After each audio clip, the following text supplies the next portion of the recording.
Welcome to Delta Wing Aviation Academy, where we prepare you for takeoff. Hello, pilots. Welcome to Delta Wing Aviation Academy, where we prepare you for takeoff.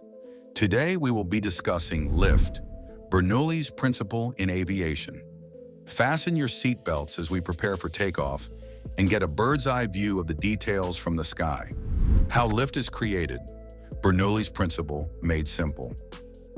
Have you ever wondered how an airplane stays in the air? The answer lies in a simple idea called Bernoulli's Principle. Let's break it down step by step. Part 1. Understanding Bernoulli's Principle.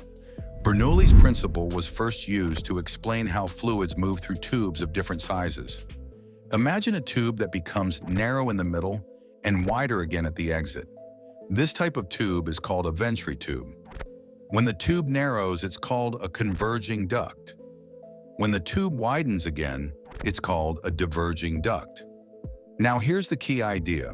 When air flows into a smaller space, it must speed up.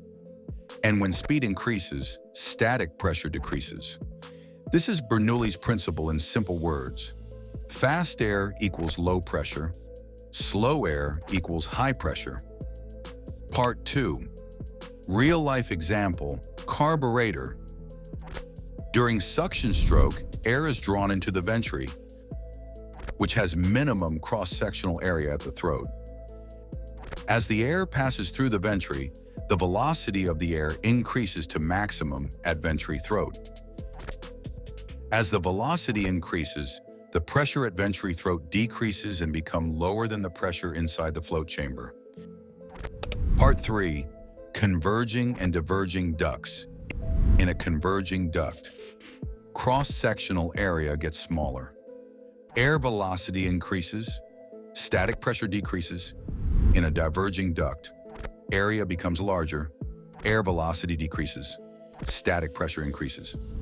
Important point, energy is not lost, it simply changes form. Velocity is kinetic energy. Pressure is potential energy. Part 4. Applying this to a wing. Now let's apply this to an airplane wing. As air reaches the leading edge, it splits into two paths. One flows over the top, the other flows under the wing. The top of the wing is curved like a venturi. So air flowing over the top speeds up, loses pressure. In air flowing under the wing, air moves slower, pressure remains higher. This creates low pressure above the wing, high pressure below the wing. The wing is pushed upward, and that upward force is called lift. Part 5. Where lift comes from, Cessna 172. Example, let's use a real airplane, the Cessna 172.